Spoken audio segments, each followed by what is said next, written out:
I was once the legitimate daughter of the Duke's household, not yet married, but because of jealousy toward my cousin, I was cast aside by everyone. Losing my engagement, abandoned by my parents, it was punishment I thought I deserved. Yet before my death, my cousin danced before me, mocking me as a fool. So it turned out everything had been her scheme. In the underworld, the ancestor hurled at me the book of admonitions for jealous women. After 7 days and 7 nights of scolding, I returned to the day when my cousin first entered the household. It was a snowy winter night. The ancestral hall's great doors were shut tight, no one cared for me. I, the eldest daughter, had angered the emperor. Inside the room, the guards gagged me and hung me from the beam, staging a false suicide. I struggled in despair, the suffocating weight drowning me. The one who watched me die was the cousin who once lived off my family, now concubine Jiang Shuefei. Her once delicate features twisted with excitement. I had believed being shunned was retribution for becoming a jealous woman. Only at death did I realize everything from beginning to end had been Jiang Shuefei's plot. Tears of unwillingness slid down my cheeks as I sank into endless darkness. I don't know how long had passed when I awoke to angry shouts, my body light, suspended in the air. A stunning noble woman, utterly without composure, stood with hands on her hips, pointing at my face, berating me. Unfilial wretch. A disgrace of a descendant. To reduce yourself to this. You'll drive me to the grave. Her beautiful brows arched sharply, scolding without pause. You, who are you? I trembled before her aura, asking weakly. Your great ancestress. She dragged me to the ancestral hall, her pale fingers pointing at the tablet of the great ancestress. Great ancestress. The mother of my grandfather, once the wealthiest merchant in Great Qi, the birth mother of the current Empress Dowager. The legendary woman of whom countless storybooks were written. Had I angered her so much she could no longer stay in her coffin and appeared. Despite my shock, she, with a face like painted jade, continued to thunder in fury. You are the eldest daughter of the Duke's household, outstanding in beauty, of noble birth, sharp in wit. A blossom of fortune and grace. How could you be so blinded as to envy a mere cousin living under charity? Grandmother. Our family has produced an empress, amassed great wealth, but never shall it produce a jealous woman. Why did you envy her? Envy comes from lack of confidence. You had everything. What did you lack confidence in? A man. Her exquisite face cracked further. I told you, daughters of our family must put themselves first, only then speak of feelings.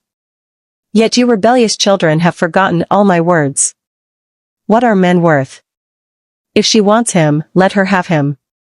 There are countless men in this world. So before the ancestral tablets, the sun rose and set, and my great ancestress berated me for 7 days straight. She scolded until I wept bitterly, until my world shattered, yet it felt like being reborn. Go back. Rise for the sake of our ancestors. Her fierce but beautiful figure faded. I clutched the book of admonitions she handed me and awoke. I had returned to the day Jiang Shuefei entered the household. Her haunting voice still echoed in my ears. The book of admonitions, with its crooked characters written by her own hand, told me this was no dream but my new life. Now, I was still the cherished eldest daughter of the Duke of Bai's household. All was not too late. Miss, Madam awaits you in the hall. You are invited to meet the cousin, Maid Xianyan announced, then added, I heard she has entered the capital with young General Xia. At her words, I measured Xianyan with a glance. In my past life, at the mere mention of Xia Yending, I would lose all composure, never realizing how much she spoke out of turn. But now, the bold words in my great ancestress's book flashed before me, when the heart holds no man, the sword shines divine on its own. She had not deceived me. With no hope placed on Xia Yending, my clarity returned. I strode toward the hall. Inside, a woman in snow-white robes, breathtaking in beauty, stood beside my mother. As I entered, her deep eyes fixed on me, as if to probe my thoughts. I met her gaze boldly, smiled, and looked straight into her eyes until she faltered, lowering her head. I curled my lips in a faint smile. Jiang Shuefei, we meet again. Jiang Shuefei was the daughter of my aunt. Her father was the prefect of Jin City. Her mother died early, and her father remarried. The stepmother resented this legitimate daughter. Under both open and hidden suppression, Jiang Shuefei's health weakened. Thus, her father sent her from Jin City to the capital for treatment. While her mother lived, she and my own mother were close as sisters. So when Jiang Shuefei entered the capital, she was entrusted to our household. As for the young general who escorted her, he was Xia Yending, heir of the Marquis of Zhongyong estate, the famed prodigy of Great Qi, and my childhood betrothed. In my past life, watching Xia Yending grow ever closer to Jiang Shuefei, I let jealousy consume me. Everywhere I clashed with her, yet I lost again and again. From a pearl of the capital, I became its laughingstock. And under my shadow, Jiang Shuefei rose. From an insignificant cousin, she became the celebrated, pure, and lofty talent of the realm. Those who once treasured me in their palms turned away in disappointment, standing at her side. In burning envy, I even drugged her at a banquet of the Empress Dowager, hoping her disgrace in the palace would see her sent back to the provinces. Yet by chance she encountered the emperor. Entered the palace. Was made concubine. When the emperor learned what I had done, he decreed me married to Prince Cheng, renowned for debauchery, who had driven 3 wives to death, so I would suffer every humiliation, all for Jiang Shuefei's sake. After the decree, I was locked in the ancestral hall to repent. I had believed all of it was punishment I deserved. Jiang Shuefei later brought servants to the ancestral hall and strangled me. Discarding her usual icy, virtuous facade, she bared a vicious smile. Tang Shui, the deeper your jealousy, the better it serves me. Who but you is worthy to be my springboard? So this was her true face. From the very start I had been her target. She chose the highest-born young lady in the capital, provoked me into striking first, then trampled my reputation to catapult herself into fame, all while fooling the world with affected purity. Reborn, I swore to expose her and claim a brilliant life of my own. I steadied myself, saluted Mother, and listened as she, just like in the previous life, introduced Jiang Shuefei with boundless affection. Mother's love for her late sister had shifted wholly to Shuefei. In the past, Mother pitied Shuefei's loneliness and insisted I take her to every ladies' gathering. Mother even dressed her in new silks, yet Shuefei wore only plain white, appearing uniquely modest among the capital's lavish brocades. Walking beside me, she drew countless curious eyes. The capital adores novelty, soon the name Snow White Beauty spread everywhere. When I once left her behind, she clung to Mother daily, acting the wronged orphan. Mother, moved, warned me not to be arrogant and gradually grew disappointed in me. Truly, my cousin was a master of self-pity. As before, Mother said gently, Shuefei is new to the capital and surely lonely. Take her with you when you go out. Hope sparkled in Shuefei's eyes. I fear that won't be convenient, I replied unexpectedly. Her pupils shrank, she lowered her head at once. I stepped to Mother's side and coaxed, I must beg something of you, Mother. Soon I'll have no time to accompany cousin. If she wishes to attend gatherings, I'll write letters asking the other young ladies to look after her. Shuefei pretended shyness, head bowed, thoughts unreadable. I did not wait for her response. Cousin, have you studied any arts? At the question, sorrow clouded her face. Since Mother passed, I've never formally attended lessons. I learned no skills well. Yet I knew she hid her talent. In truth, she had inherited her mother's gifts and practiced for years. Her zither playing was peerless and had once slapped me awake before the whole capital. Eyeing the thick calluses on her fingertips, I feigned casual surprise. Your hands are even rougher than mine, I assumed from constant practice at the zither. I let my gaze rest on them. Mother looked too. Caught off guard, Shuefei clenched her fists and said with tearful eyes, these came from needlework my stepmother forces on me. A pitiful tale indeed, except Mother, versed in the 6 arts, could tell at a glance those calluses were from strings, not needles. Mother mused a moment, then softened her voice.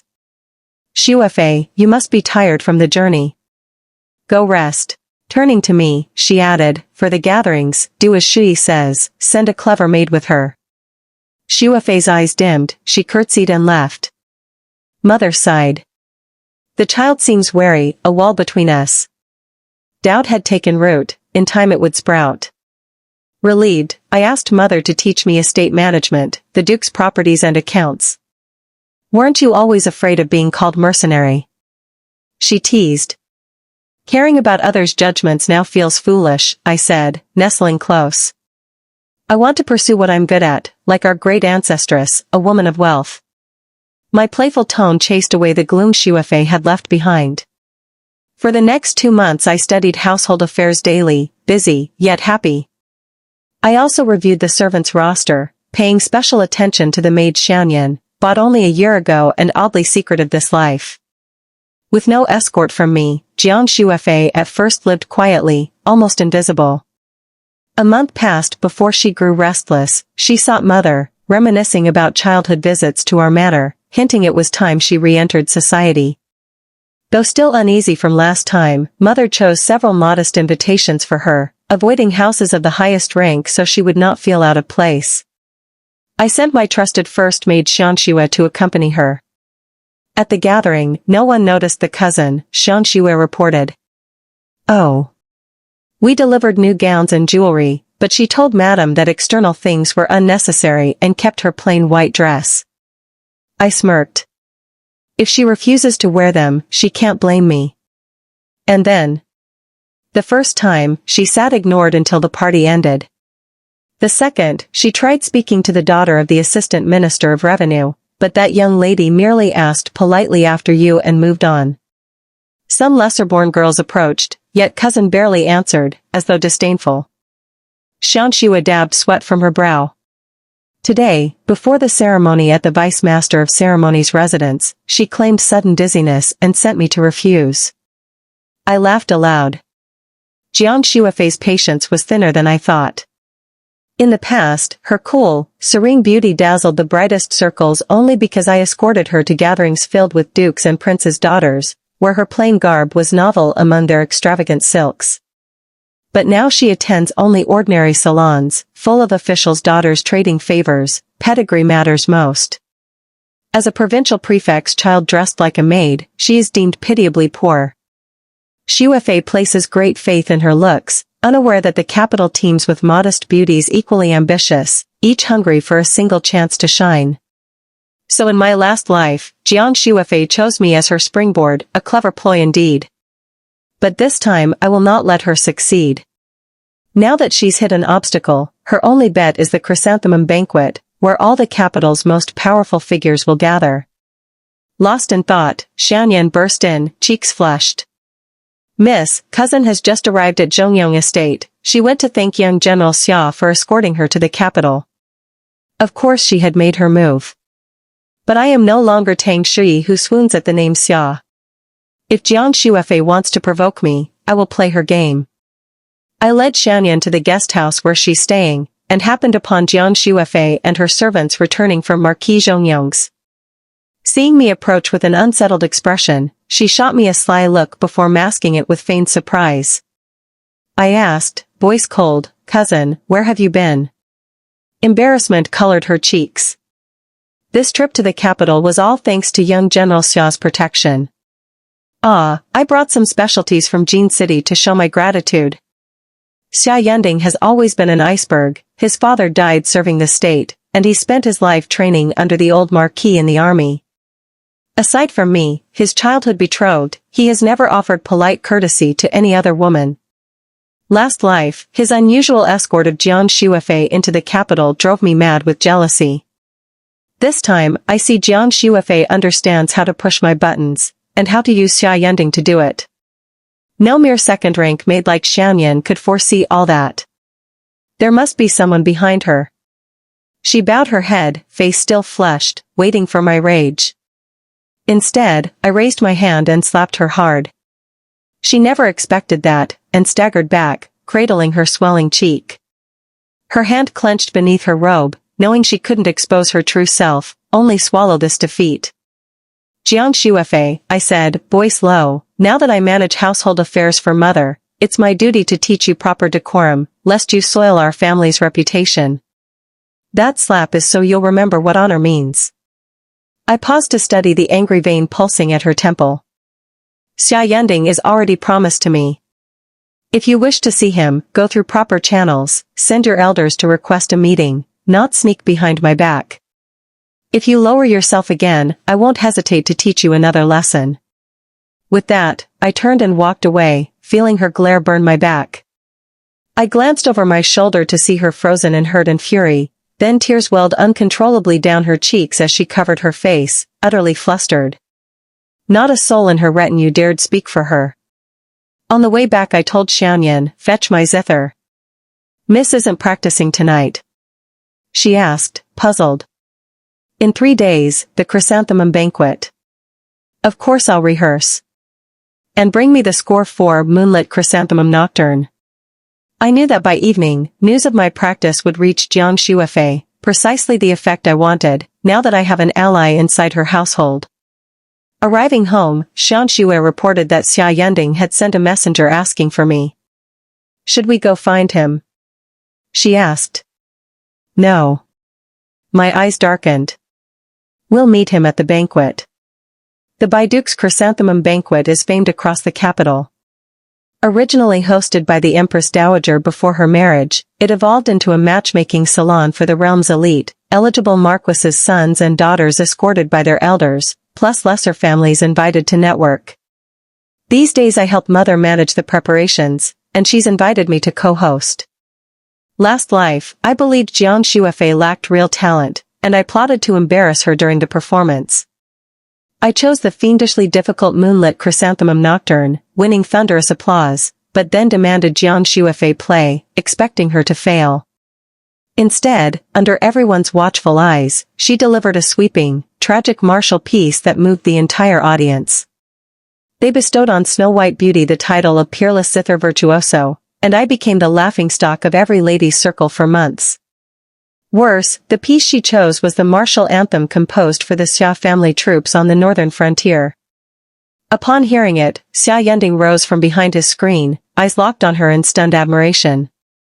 In that instant, my heart tore, jealousy as fierce as I'd ever felt. Today, with Jiang Shuifei enduring my public humiliation, she will surely play that same anthem, perhaps even better, to disgust me. But will Xia Yending still stare at her so adoringly? That thought squeezed my heart with familiar panic. I heard my great ancestress's reprimand in my mind, if he's a fickle scoundrel, not marrying him is your blessing. If he's not mine, I don't need him. I banished the turmoil, greeted my guests, and took my seat. The evening's highlight is the talent showcase. The gentlemen will recite or demonstrate martial skills, the ladies will perform music, poetry, or painting, each pre-selected. When Mother chose the lineup, she honored Shuifei's former pretense of no talent and omitted her from the performers. At dawn, Xianyan reported that after my lesson, Jiang Shuifei had practiced the zither all night. She plays beautifully, yet she has injured her hand from overexertion and spent the night in tears. Feigning delight, I told Xianyan to add Jiang Shuifei to the performance roster for the zither. The banquet reached the music performance segment. Contrary to Jiang Shuifei's expectations, neither I nor she were among the noble ladies performing. She sat quietly in a corner, her maid holding the zither, her eager anticipation fading into naive waiting until the performances ended. No one paid any attention to her or her attendants. When the performances concluded, the banquet moved into its social phase. The matriarchs of the noble houses began earnest matchmaking conversations and lively chats. Among the guests, some men were already half-drunk. Jiang Shuifei, always maintaining a serene, chrysanthemum-like composure, could no longer sit still. My slap had deeply impressed upon her that she would never have the chance to accompany me to such banquets again. Now that I manage the household affairs and despise her, it was likely she would be sent back to Jin City sooner. Her only chance to gain fame and attract Xia Yending's attention was today. Gently, she rose and walked to the center of the banquet, bowing respectfully to Mother seated in the place of honor. Moved by her memories of the late ancestress, Shuifei vowed to perform a musical piece in tribute to enliven the chrysanthemum banquet. Mother seemed hesitant, clearly stating she was not skilled in music, yet she allowed the performance, aware of the tension between me and Xuefei but unwilling to cause a scene. Mother squinted, reluctant to argue before the guests, and nodded agreement. Jiang Xuefei then had her maid set up a table amid blooming flowers and began her performance. The marching song was almost unheard of among the guests, its intricate composition alternating between somber and soaring, grand yet tragic. At first, the guests chatted, but gradually the zither's music drew their full attention. This life, Jiang Xuefei played with even more passion than before. For a time, the courtyard fell silent except for her playing. When the piece ended, praise erupted, followed by sustained applause. Xuefei raised her head, stepping into the center, her blooming lotus-like beauty combined with exquisite playing amazed all present. The late ancestress had taught her the music imperfectly. Jiang Xuefei used this martial piece to embellish the banquet. After a generous bow to Mother, she stood in the center like a blooming cold plum blossom. I saw a gleam of pride in her lowered eyes. Suddenly, from behind a screen among the men, an angry shout rang out. Only skin and hair, no essence, trying to win favor, making a fool of everyone. The severe criticism caused Xuefei's face to flush crimson. All eyes turned toward the irate old man, wondering who dared speak so boldly on such an occasion. When the speaker was revealed, respect replaced surprise. The man was Master Du, Dean of the National Academy and foremost scholar of the current court. He stood, casting a contemptuous glance at Jiang Xuefei before shooting a meaningful look at Xia Yending, who did not lift his head. Then, addressing Jiang Xuefei, "May I ask, what piece is this?" Xuefei clenched her hands, striving to remain composed. "It is a song of the little lady's zither, a military march of the Xia army, called Marching Song." Master Du raised an eyebrow. "Oh. A military march. Where did you get this score?" Jiang Xuefei's brows twitched slightly, she straightened and replied, "The Xia army guards the borders, I admire them greatly. By chance, I obtained this piece from a veteran and practiced diligently. Though I cannot fight, I hope to inspire the soldiers with my music, which reflects the heart of the people of Great Qi." Her earnest explanation won many nods and praise for her spirit and demeanor. Master Du stroked his beard and calmly continued. "The marching song, properly named Elegy for the Fallen Heroes, was composed by me many years ago to honor the Xia army soldiers who died in the northern campaign. That battle was a bitter victory. General Xia and over 50,000 soldiers perished to secure the Kuangyuanheng's permanent border." Master Du's eyes darkened as he stared at Jiang Xuefei, face flushed red as cooked pork. Such an elegy is only to be played at the tombs of the fallen soldiers and before General Xia's memorial at the Protectorate Temple. How you obtained it to perform as entertainment at a banquet, I cannot fathom. He then folded his hands and addressed the guests. "I do not seek to trouble a young lady, but the souls of 50,000 heroes cannot be dishonored." Under Master Du's words, admiration for Jiang Xuefei shifted swiftly to contempt. Among literati, reputation is paramount. Jiang Xuefei had stolen a sacred military elegy and played it frivolously. After this banquet, her fame would be seen as shallow, relying only on power. Laughter and mockery grew louder. Suddenly Jiang Xuefei trembled violently and fainted. Mother sighed deeply, ordering a maid to escort Jiang Xuefei back to the guest house. I glanced toward Xia Yending behind the screen. From start to finish he had sat silently, neither impressed by her skill nor reacting to Master Du's reproach. Why? Had something changed? Compared to matchmaking, Jiang Xuefei's performance was but background music at the banquet. The party continued as usual. In the previous life, Master Du did not attend the chrysanthemum banquet. Instead, after Jiang Xuefei's fame gradually rose, he heard rumors that someone had imitated her piece at other banquets and publicly reprimanded the offense. Master Du's niece was a close friend of mine. After I was publicly humiliated by Jiang Xuefei, she angrily recounted the incident to me. This time, I insisted that Miss Du plead desperately with Master Du to attend. Master Du, known for his integrity, could not restrain himself and loudly rebuked the disrespectful act of dishonoring the spirits, condemning the attention-seeking spectacle. Jiang Xuefei had intended to deceive me about her relationship with Xia Yending, hoping to provoke my jealousy into rash action. I fought fire with fire, slapping her to provoke her, then, when she had prepared everything, I treated her coldly to test her patience. When she panicked and threw herself into showing off her talent, believing she was about to gain fame in the capital, Master Du crushed her utterly. After I was killed by Jiang Xuefei in my previous life, the great ancestress explained to me Jiang Xuefei's cruel schemes.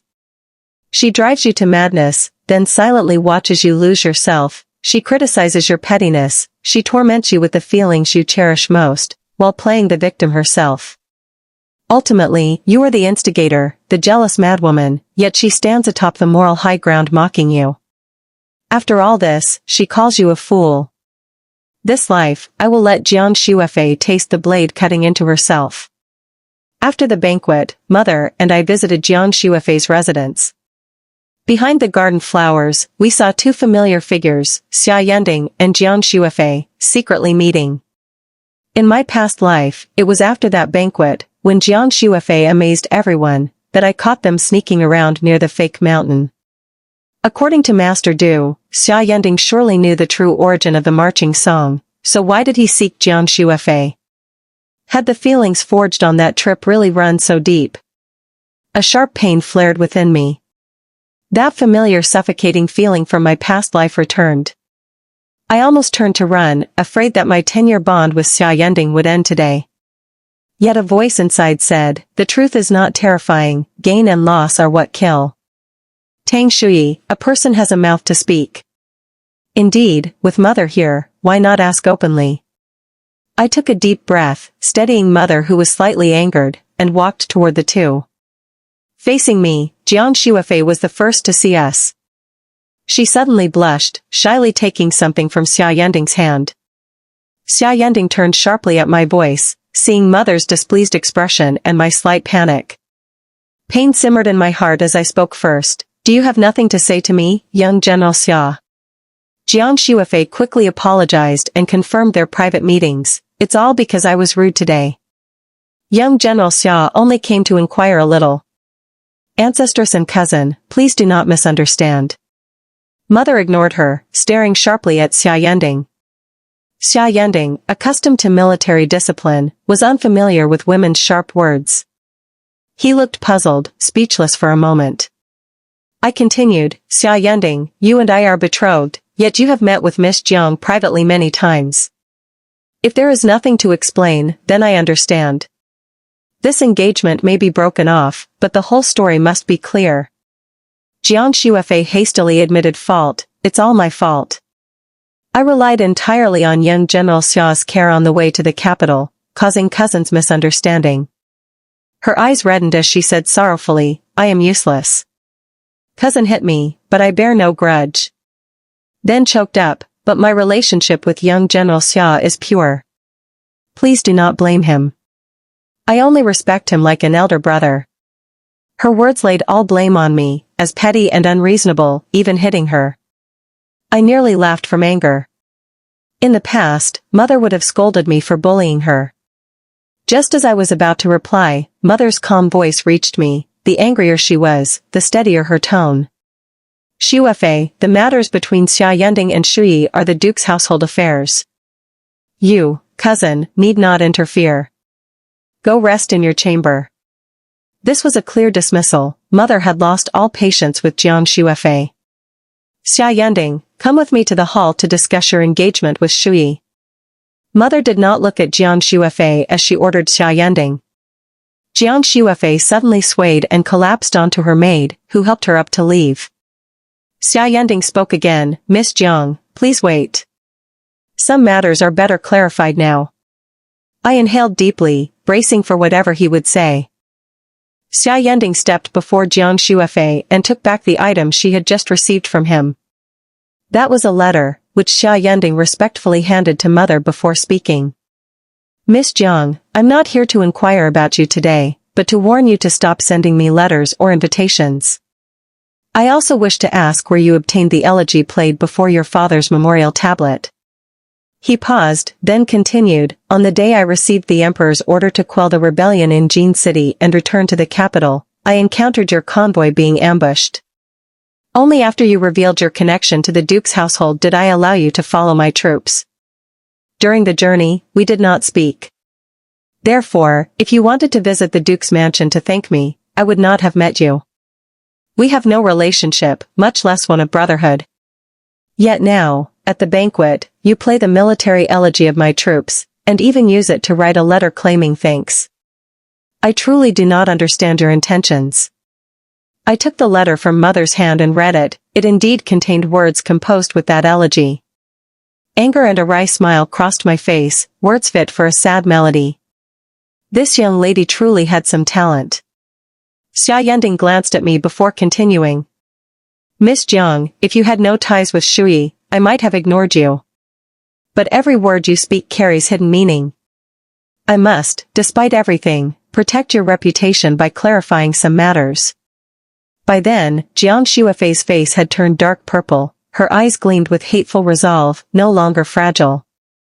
Mother understood everything but restrained herself out of loyalty to the late ancestress. She sighed deeply and said to Jiang Shuifei, for now, remain in the convalescent house. If your health is poor, do not go outside. I will arrange for you to return to Jin City. She then ordered a maid to escort Jiang Shuifei back and confine her. I no longer paid attention to her. Xia Yending's words struck my mind like thunder. In both this and the past life, Xia Yending never once looked at Jiang Shuifei. Yet I had foolishly believed Jiang Shuifei's lies, thinking Xia Yending cared for her. What I heard was false, what I saw was not real. Mother led the maids away, leaving Xia Yending and me alone. My feelings were confused, surprise, relief, but mostly regret. Memories of the past life swirled like lanterns spinning in my mind. Before me were Xia Yending's eyes, shining like frozen stars. For a long time I was speechless, silently shedding tears. How could I forgive myself for going astray by distrusting Xia Yending? Shui, don't cry. Xia Yending took out his handkerchief and clumsily wiped my tears. He said, I thought she was your cousin, so she should keep some dignity. I never expected to cause such misunderstandings. Xia Yending, I now manage the household with Mother, overseeing the estate. Good. Xia Yending, today I didn't perform. I don't want to practice the zither anymore. Alright, then don't practice. Xia Yending, I intended to break off the engagement with you. Fine, then break it off. What? No. I absolutely refuse. Shui, I cannot break our engagement, this life or any other. Xia Yending's face flushed red as he shouted. I burst out laughing. Brother, you're not angry with me. I don't trust you, and I'm not confident. I worried you'd treat Jiang Shuifei differently. I asked, feeling a little lonely inside. Xia Yending grasped my hand tightly. Shui, when we're on campaign, we know true hearts cannot defeat schemes. The more you care, the more vulnerable you become. You care for me, so you were used. But you spoke up, listened to me explain, you're strong enough to resist those plots. If you lose a battle, we win the next one. But never blame yourself, you did your best. Indeed, though the great ancestress scolded fiercely, when I fell into self-doubt, she told me not to bully the helpless me back then. Thinking of this, warmth flooded me, easing my sorrow. Shui, no matter what happened, we must look forward. Understand. Xia Yending's voice softened as he comforted me. Yes. I squeezed his hand and smiled.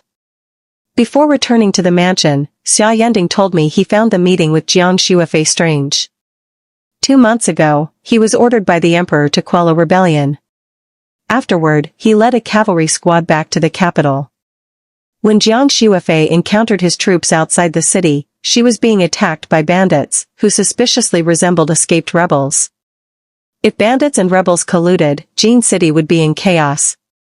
So Xia Yending requested permission to investigate and would leave the capital tomorrow. Hearing this, I realized something was amiss. If Jin City was so dangerous, why did Uncle Jiang allow Jiang Shuifei to travel alone with household servants to the capital? The elegy was a secret piece of the Xia army, how did Jiang Shuifei get it? In the last life, during the Empress Dowager's banquet, I clearly locked her in the guest house to scare her.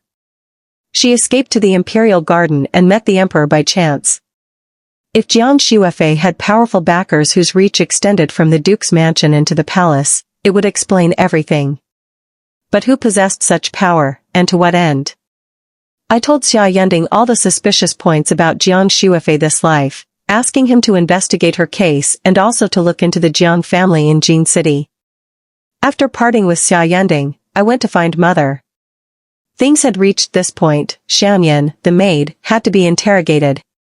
As dusk fell, when I sent Xiang Xue to escort Xianyan, she had vanished. Jiang Shuifei, confined by Mother, constantly wept and demanded to see her. Knowing Jiang Shuifei would never be submissive, I arranged several guards to secretly watch her guest house, with instructions to report immediately on any movement. During the day, exhausted, I slept early. But around the second watch of the night, Xiang Xue hurriedly woke me. Someone had broken into the mansion and kidnapped Jiang Shuifei and her attendants, 4 people in total, all martial artists familiar with her. Jiang Shuifei had disappeared. We immediately reported to the capital to summon help. 2 months swiftly passed with no sign of Jiang Shuifei or Xianyan. Starting from Xianyan's personal effects, I traced those connected to her in the capital and dispatched people to continue the investigation. But big news leaked from the capital. The emperor, while traveling incognito, encountered a commoner beauty, a zither prodigy famous in the capital, both elegant and radiant, whom the emperor favored and appointed as a concubine. Hearing this, I was stunned for a long time. Jiang Shuifei had entered the palace this life too. And I bore no fault this time. Would the emperor still vent his anger on her? Her hateful glare flashed in my mind. I calmed myself and planned. A month later, the Duke's mansion received an imperial edict.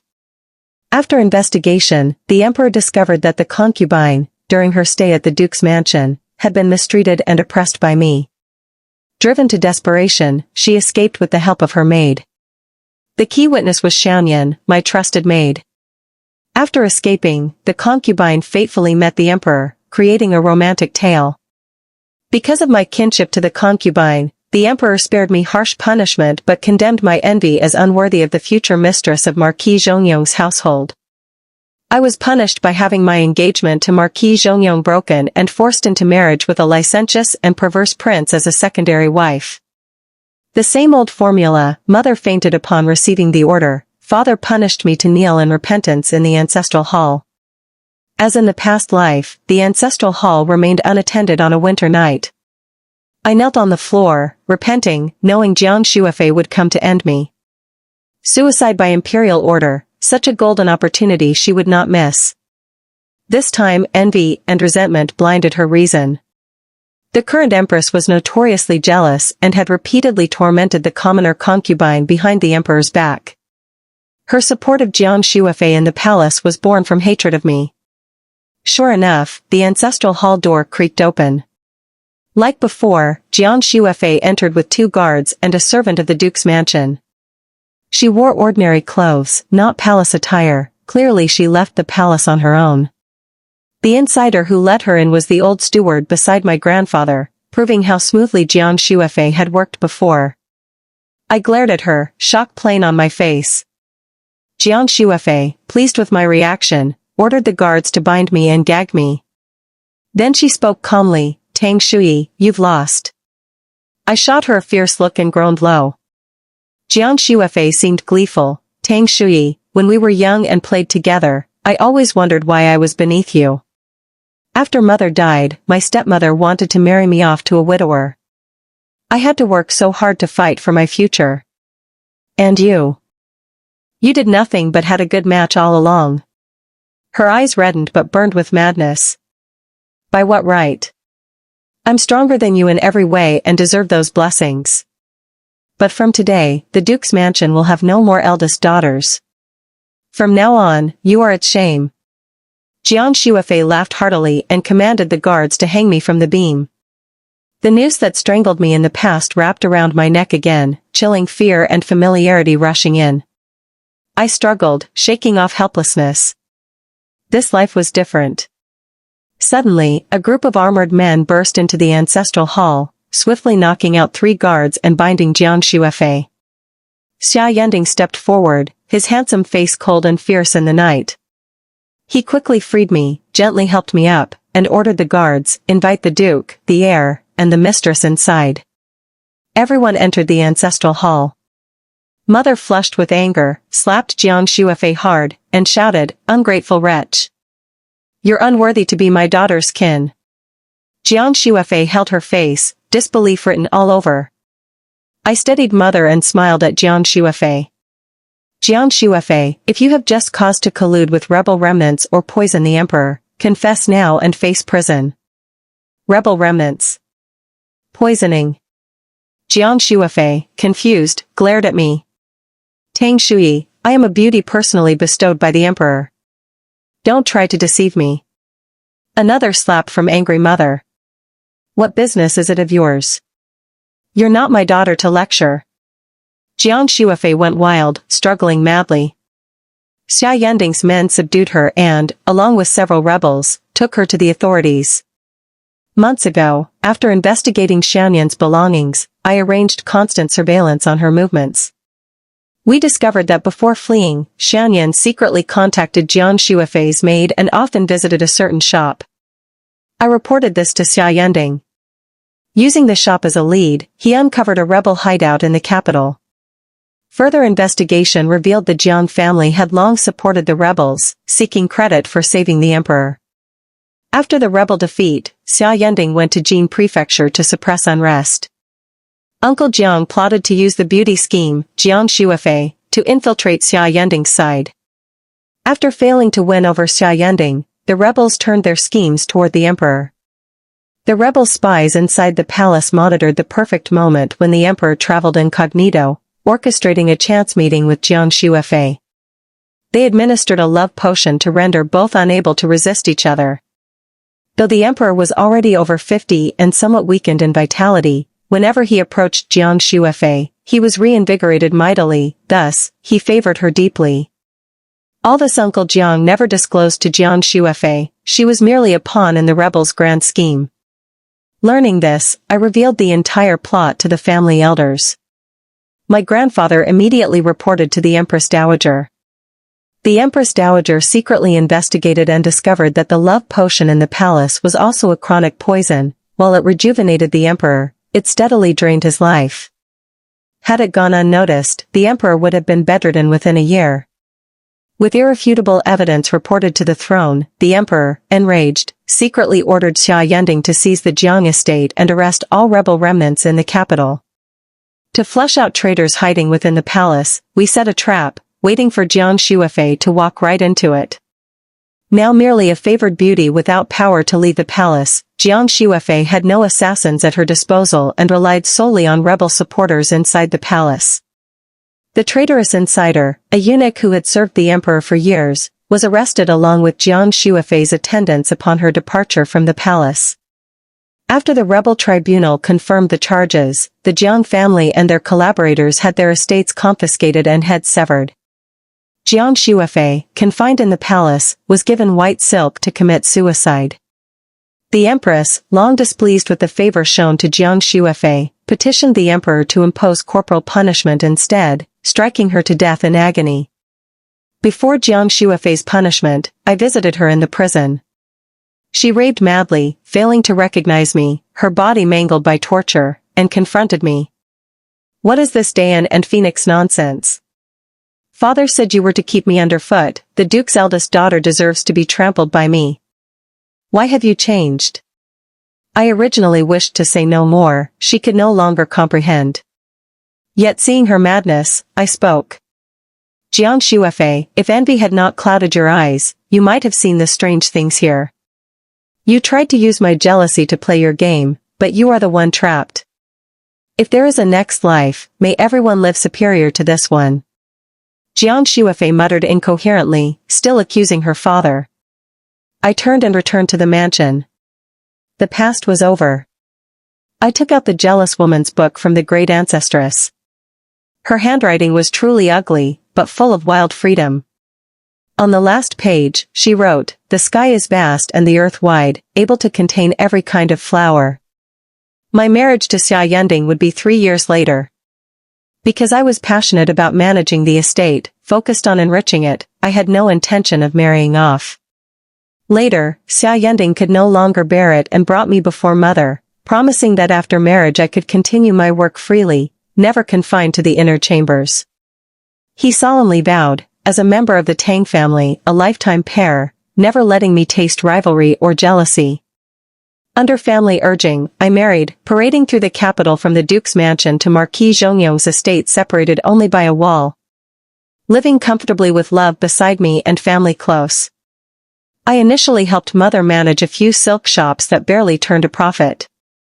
Within 3 years, they multiplied to over a dozen. Over a decade later, the Tang family silk shops spread across Great Qi in the hundreds. Beyond my status as mistress of the Marquis' household, I became a renowned merchant in Great Qi. When war and turmoil came, the Tang silk shops donated clothing and food to border regions, aiding countless civilians, and took in homeless women to weave and earn a living. Though I could not become a legend like the great ancestress, I lived the life I desired. That was enough. The end.